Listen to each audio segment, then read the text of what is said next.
The anti-Zuma protest fast. Let's move on to Johannesburg now, where a large police contingent remains at the ANC's headquarters, that's Luthuli House, where Umkhonto Military Veterans are gathering. Now members of the Umkhonto Military Veterans Association earlier formed a human chain outside Luthuli House.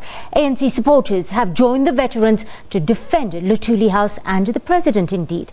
Earlier, 4 ANC supporters and a DA member were injured in scuffles. Well, our reporter Chriselda Lewis was in the midst of those protests. She joins us here on the SABC news desk. Good afternoon, Chriselda. Thank you for your time once again. Now, reports of earlier injuries. How provocative was the mood at Luthuli House earlier?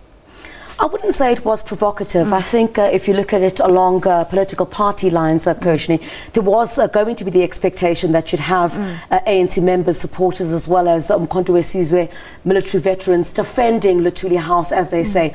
All of that, of course, emanating from when the DA had initially said that it was going to protest outside Luthuli House. But that changed during the course of the week when we saw the dynamics really playing out and the police advising them not to do that and instead march to a separate location, which was then Mary Fitzgerald Square today, where on the one end you saw the ANC defend Luthuli House, saying that the president had the right to make the changes that he did to his executive.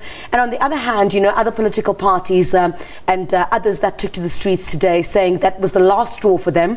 They needed to have a show of force on the streets of South Africa, believing that the decisions that the president took were not in the best interest of the country. Hence, most of these marches were tailored around the so-called Safe South Africa campaign. So, you know, it was bound for us to see the kinds of scenes that we did outside Luthuli House, because you've got staunch ANC members and supporters who are saying they feel that the president is not is being attacked unfairly and that he has the right to make the decisions that he did. And on the other hand, other political parties are saying they've also got the right to go to the streets and make their concerns heard. You also covered the DA march, and it was an interesting dynamic there.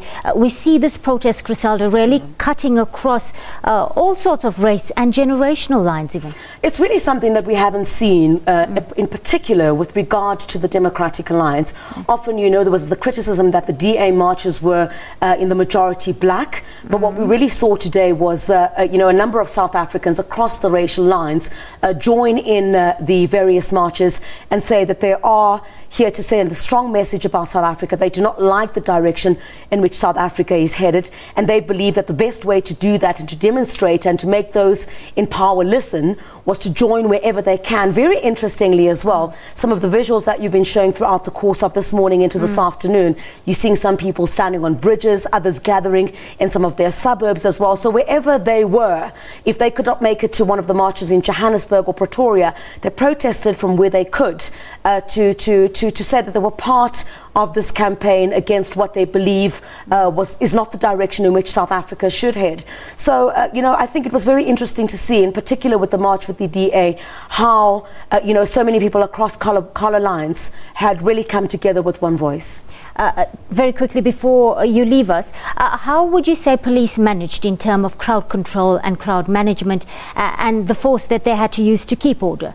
Well, they were certainly very well planned for this, I must say. In particular, for example, outside, you know, the ANC's headquarters, you also had, you know, the Umkhonto military veterans who were really trying to stop any minor scuffles that erupted when, you know, some of the marchers had seen some people carrying Save SA placards and they were trying to attack them.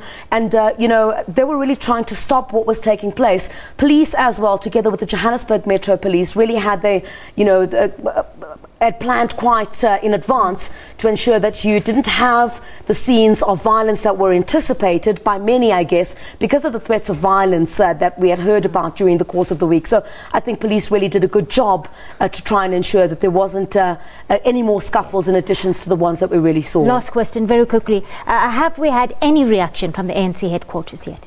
Look, in terms of a response to the strong show of force from South Africans, no. But what they did do was condemn some of the sporadic scenes of violence that we did see in the Johannesburg CBD, and did say that, you know, they were not expecting anybody to go out and intimidate anyone. Well, that's what we heard during the course of the week as well. But I think given the fact that South Africa is a democracy and anyone who wants to go out and protest within the confines of the law is allowed to do so. But of course, I think, we're expected to hear quite a lot more regarding this, and certainly, the momentum that we've seen regarding these marches, we're expecting that to continue. Thank you. Chriselda Lewis, as usual, a pleasure chatting with you on the SABC News Desk. Well, let's move on.